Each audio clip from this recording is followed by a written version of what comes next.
Hi everyone, good morning and welcome to 3 Charts in 1 with me, which is probably what am I saying? Sorry, that was a video I've just done. I'll start again. Welcome to the IX trading room, that's better, with me, which is market analyst for INFINOX. Now, again, we're live on YouTube, so thanks for joining anyone who's on YouTube. And let me just always do this. I need to mute my YouTube. And yeah, welcome to the trading room. Now, what we're going to talk about is major market moves today. There's lots going on. And through that chat, through market moves, I'm going to talk about some analysis. I'm going to talk about the MT5 platform. So again, it's a bit of a platform that it's sort of all part of the presentation, really, sort of mixed in rather than anything explicit. And yeah, so there's lots to talk about. So let's get going. Now, what we've had in the last few weeks, a couple of weeks really, is basically markets going sideways, markets in holding patterns until yesterday, really, when we've seen big breakout. Now, when I say holding patterns, I really mean sort of equities, really, equity markets going sideways. Into this week, we've had basically the concern behind how the Federal Reserve is going to be announcing monetary policy, presenting themselves today, has been a key sort of quandary for markets, because what previously the positioning had been pretty much that the Federal Reserve going to take their foot off the accelerator, and then you had the payrolls report, which was higher than expected. Then you had the ISM services data, that was higher than expected. You had the US PPI, which was higher than expected on Friday. Markets were building up to this, and the CPI yesterday was going to probably be the clincher. If CPI was higher than expected for the US, then we were going to get the likelihood of a hawkish prize in the Federal Reserve. Now, we haven't had that. We had the US CPI, which came in softer than expected. Softer than expected US CPI now means that markets are pricing for a Federal Reserve which is less hawkish. Now, you can see this through previously, this is the Fed funds futures. This is, take it as basically 100 minus the expected interest rate. So 100 minus when you get to 95, for example, that would be markets expecting the interest rate to hit 5%. Now, it was previously at 95. Yesterday, it dropped sharply by 15 basis points to 95.16. So effectively 4.85% as the peak interest rate for the US. Now, that's a big surprise. That's a big move. And markets are factoring in much sort of much less tightening on the US Federal Reserve monetary policy. So that has hit the dollar, and the dollar has fallen quite strongly since then. And we can see that through dollar index. First of all,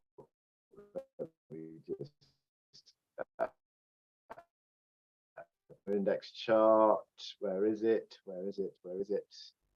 Find it. Dollar index has fallen sharply again. Now, what we've seen is this sort of retracement as markets have consistently sort of moved for a less hawkish Federal Reserve. They've been pricing for a weaker dollar, and the weaker dollar has continued. And look at that move on the dollar index, 114.79 down to 104. So 10 big figures on dollar index. That's a pretty significant move that we've seen in the dollar index. And we've got that move that continues lower, breaking down yesterday. That's to sort of multi-month lows now on that dollar.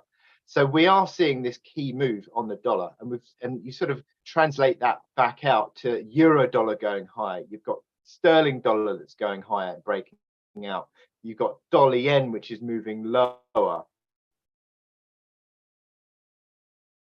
All of these are key key market moves that we're seeing through the expectation of a less hawkish Federal Reserve.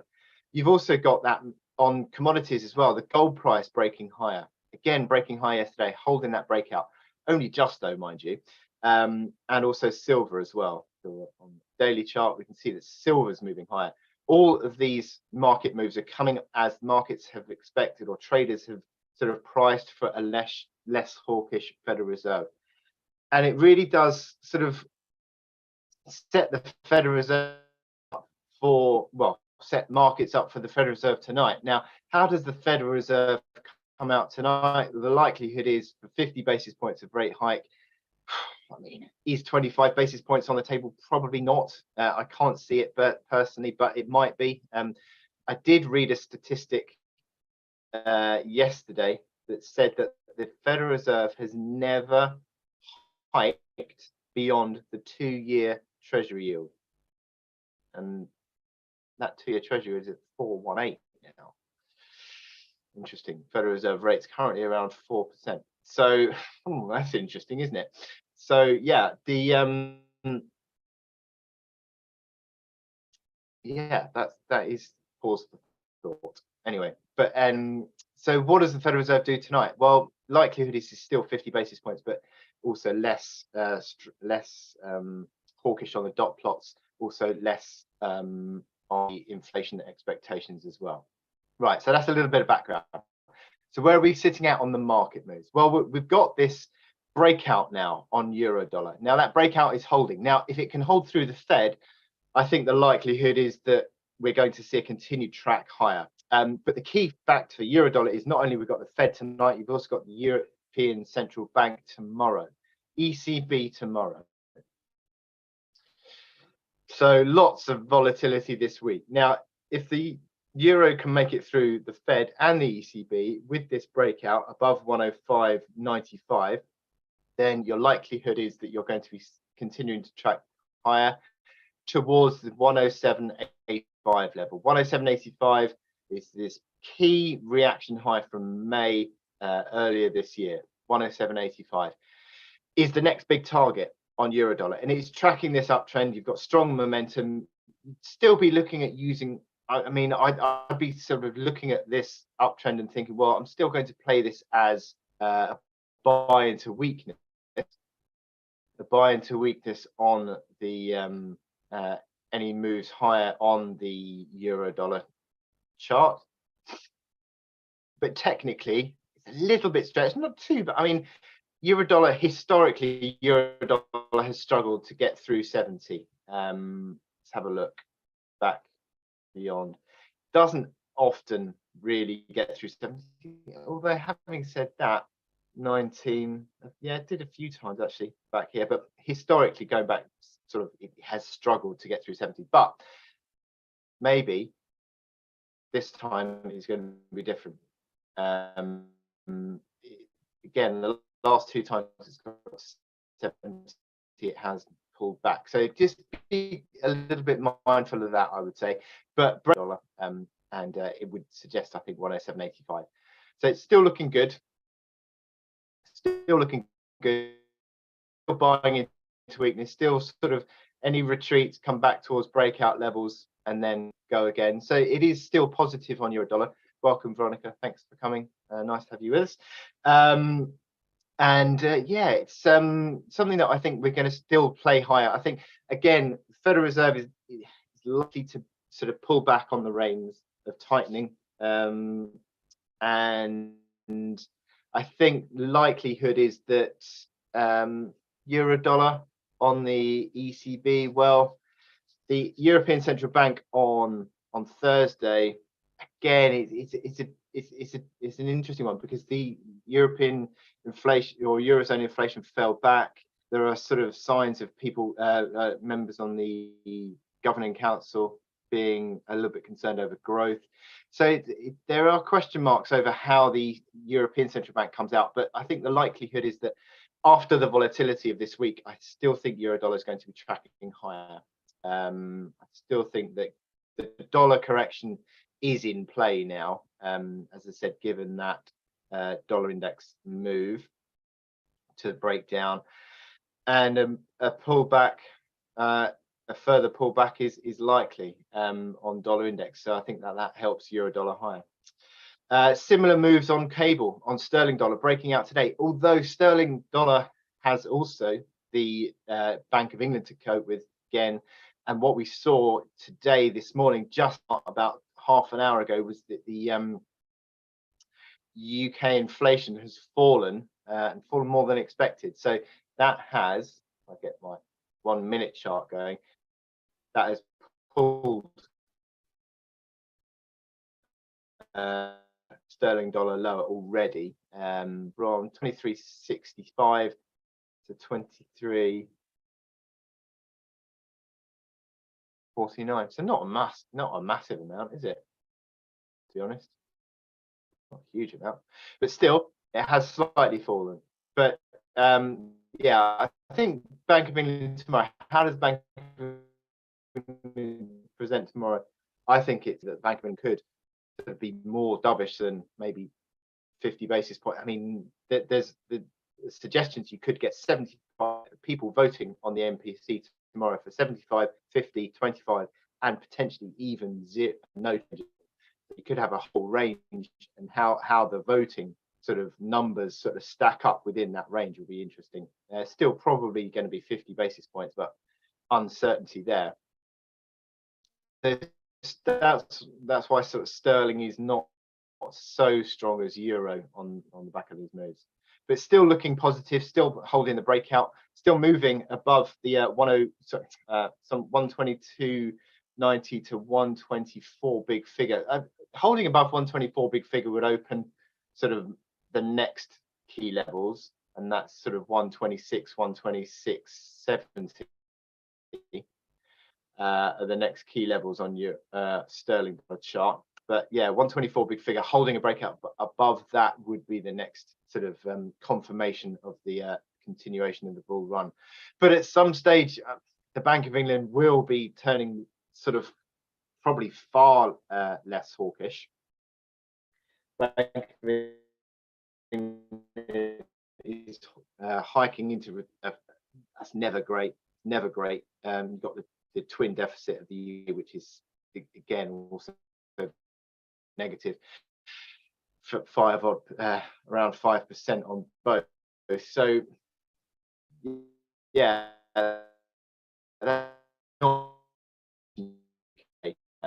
so subsequently that I still don't. It might move positively against the dollar, which, as I said, the dollar is correcting, but against euro, Japanese yen probably, especially. Yeah, sterling yen. A quick look at sterling yen. Where's sterling yen? Yeah, sterling yen has been sort of now consolidating. I mean, these levels are quite old now. But yeah, I wouldn't say sterling yen is bullish at all. I'd say that's sort of ranging at best. Likely to be that sterling yen falls over. So yeah, sterling, I'm not sure about sterling decisively moving higher, but on sterling dollar it is still tracking higher though. Dollar yen is the one that I really like, because dollar yen plays out these falling bond yields are really play into the hands of dollar yen. A sharp move to the downside yesterday. I still see further downside in dollar yen. There's great technicals actually on dollar yen. If you're a technical analyst looking at dollar yen, yeah, it's a very strong downtrend, and it plays out to the falling 21-day moving average. Now old support becomes new resistance on the breakdown levels. We've seen that here. This old level here, old band here, became resistance. Again, another old level of support, key band of support has become resistance in the last sort of couple of weeks. 138 big figure, and then falling over, and it all, I think, sets up dollar yen for testing the next support band at sort of 130s, 131s, 132s. I think is likely to be seen on dollar yen as treasury yields continue to sort of roll over, really, and I think that is the situation there for dollar yen. So all of these forex major pair charts are sort of tracking towards the weakness of the dollar. And it is sort of the primary mover of this. That's ever since the dollar started weakening. All these sort of markets have fallen over. And again, we can see that in the Aussie dollar, Australian dollar again. And again, this chart is a very interesting one because it sort of leads me a little bit cautious on equity markets, because Aussie is sort of considered to be a big risk on indicator, and the Australian dollar is not outperforming the likes of euro, the likes in the recovery. So yeah, that Aussie dollar has not really been able to be breaking out even yesterday. I mean, it was high yesterday and it's holding the move today, but not really decisively moving higher. And this RSI is a little bit sort of positive for sort of a slight move higher of lower, higher lows and higher highs, but yeah, not decisively. So that's where I see the Aussie. I mean, it's got the resistance overhead that it needs to get through now, and that resistance comes in at 69, big figure basically, 69.20, 69 figure to 69.20. Yeah, it's got that resistance overhead. So again, being a little bit sort of mindful of that. So onto the commodities, what we've got is again the breakout, and the sort of interesting move I always think about in commodities is that there is a strong correlation, certainly on gold, between real yields and gold. Real yields falling means gold moving higher. The dollar falling means gold moving higher. Those are the negative correlations that are always still in play, certainly at the moment, throughout this year on gold. And we can see that still playing out here with the breakout. Again, I'm looking at this thinking, well, any sort of unwinding move on gold has a chance to buy. That 56 level on the RSI is very interesting. Seems to be a consistent retreat towards that is a buying opportunity, and you see that that's coinciding with these reaction lows. And you got that uptrend in place now. That uptrend currently comes in at the moment 1785 area. So yeah, it's all still there. And if I go one more level, you can see, okay, on a technical basis, you've got the base pattern here, the base breakout. This base breakout on a move above 1730, 1735 resistance, complete base pattern, retreated back to the neckline, and then that implies 1744, so 1844 as a recovery target. That is still in play as a target. We've got the recovery uptrend as well, moving clear of 1810, decisively moving clear of 1810 is the next move. If it can do that, then gold, I think, still has the capacity for this recovery. I've previously got rid of the downtrend. That downtrend is now again been broken. Get rid of that. It's now sort of trending higher lows and moving. So weakness on gold is a chance to buy, I think. As I said, anything unwinding back towards that RSI around the sort of mid 50s on the daily chart is that chance. 4-hour chart, you can see positive configuration here. Anything back towards sort of the 45, sort of 40 to 45 area, again, there's a chance. The latest breakout support, you'd argue, again, sort of coincides with that uptrend. This breakout from sort of 1785 coincides with the uptrend, and the higher low comes in at 1707. So that is sort of the next sort of, in terms of trailing stop levels, that's the levels to go in for. So in terms of gold, it's an interesting one because you can still see that higher on gold, zooming one more level. And you'd say, well, is it time to buy gold? I mean, there is sort of the potential to put a speculative position on gold. I mean, the volatility surrounding the Fed is tonight interesting. So there are sort of possibilities of in mind, obviously, how the markets have moved. I think any long position that has a stop below 1777 is a decent one. And then you sort of think about how to factor in that within the sort of trading strategy that you might have. So within that, let's have a look at this, potentially putting a gold pending order in. I'll get a gold order here, order box, double click on that. Market execution, no. Pending order, yes. So you the key with gold on the platform is that getting the trade volume size right. Now, one lot of gold is $100 per $1 move on gold. That is massive, huge trading positions.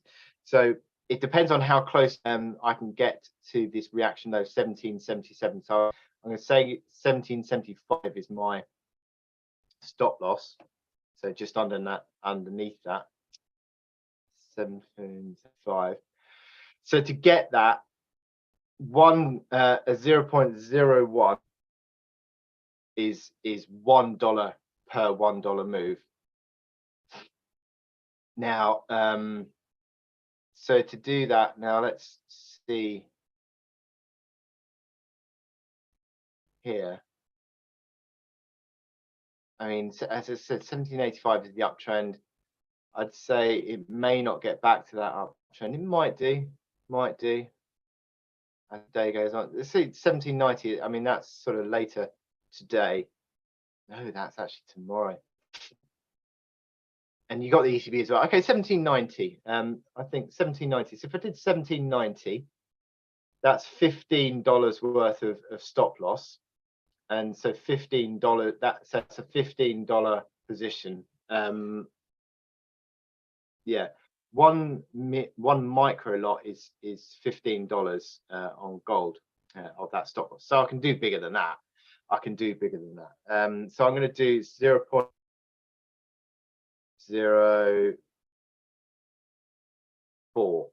That's $60. So that's on a $1,000 trading account. That is 6% of the account. That's actually quite high. So let's do it slightly lower than that, 0.03.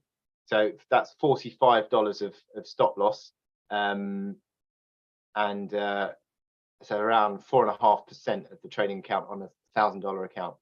So to take profit, if I'm doing $15, I'd be looking for $30, maybe more. If I'm in at 1790, $30 gives me 1820. I think that's all right. 1820, 1830. That's perfectly fine. And I want to do a buy. See, this is interesting because a buy stop order would be a decline. Yeah, a buy stop order. Sorry, buy limit order. Limit order is a retreat that finds support and then goes higher again. Now, the risk with that on today's volatility could be that you could see a volatility spike below 1777 and hit that stop loss.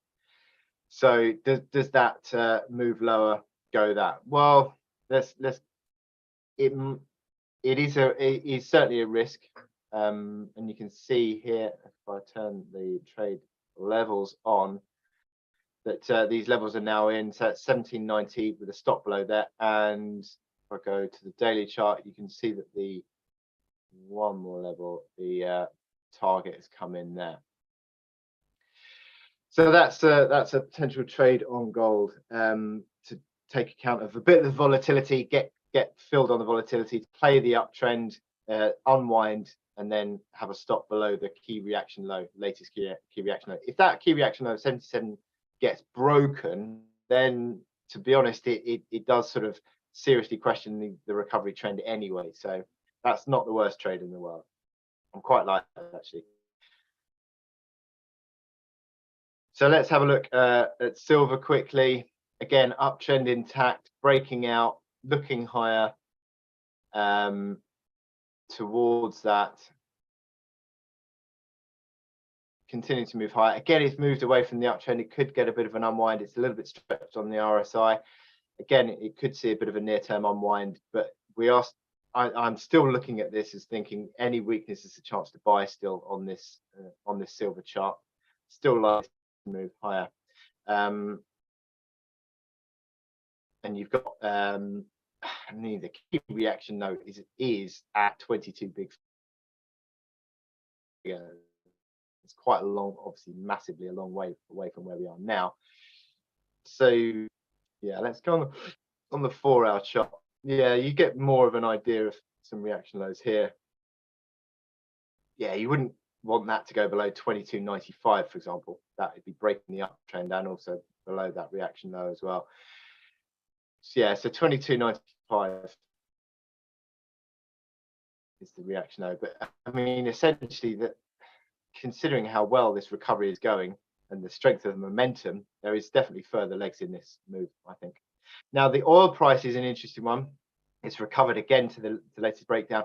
It does tend to get back towards this uptrend. I sort of had this situation here previously where a few weeks ago it sort of rebounded up into resistance, but then sort of hit that downtrend and then went again. That downtrend is quite a long way still up, $85 area.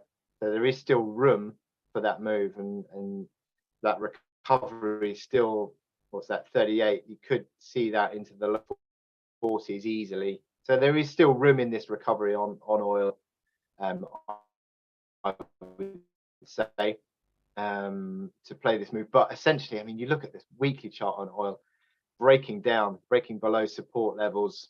Weekly isn't really configured, and there is sort of this prospect on the weekly chart of a recovery in the or a technical rally to unwind this back to the downtrend area. But yeah, we're still sort of looking at this as selling to strength. Now, equity markets quickly, only got a couple of minutes left. This is an interesting one. S&P futures, I'm just not sure, because we had the false breakout, really big false breakout as well. Really big false breakout. Slightly positive on momentum, not decisively though. It is very much a I'm not sure recovery now. You're sort of into a ranging play, and you need to see a closing break above 4,105 to really see the next move higher. Sort of bull failed as well underneath the downtrend, so that is again, that's a little bit of a concern for me.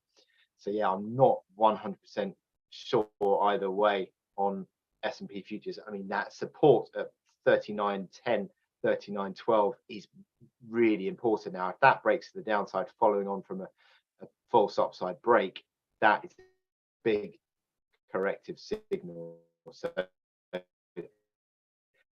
yeah, that is something on these S&P futures. Yeah, that uptrend being broken as well. Yeah, lots of question marks surrounding this. DAX futures, again, false breakout yesterday. False breakout yesterday. Failure in the big resistance, 14.7 to 14.8. Almost hit that 14.7 area, but that's massive historic resistance. The old support of this range has become new resistance. 14.7, 14.8. Big level to watch out for on the DAX. And again, a bull failure there. So yeah, I mean, are these topping patterns? Is the question? Are these topping patterns? And something that we're not going to know until I think later on this week. Again, is this a topping pattern on FTSE 100? Is this a head and shoulders top? Bull failure yesterday. It's a big question mark. So again, FTSE 100, the support coming in at 7,440 area. Old breakout, old resistance becomes new support. Big neckline potentially of a top pattern. So that is the question there. So yeah, thanks for coming everyone today. Sorry, got a bit fast on that, but yeah, so yeah, thanks for coming. What I would say is on YouTube, anyone joining me on YouTube, just click on the bell that we've got on YouTube, and that is the subscribe button, and you'll receive notifications about the webinars and when we're going live. So yeah, join us then. But thank you very much for coming everyone today, and I wish you good luck in your trading, and I will speak to you all very soon.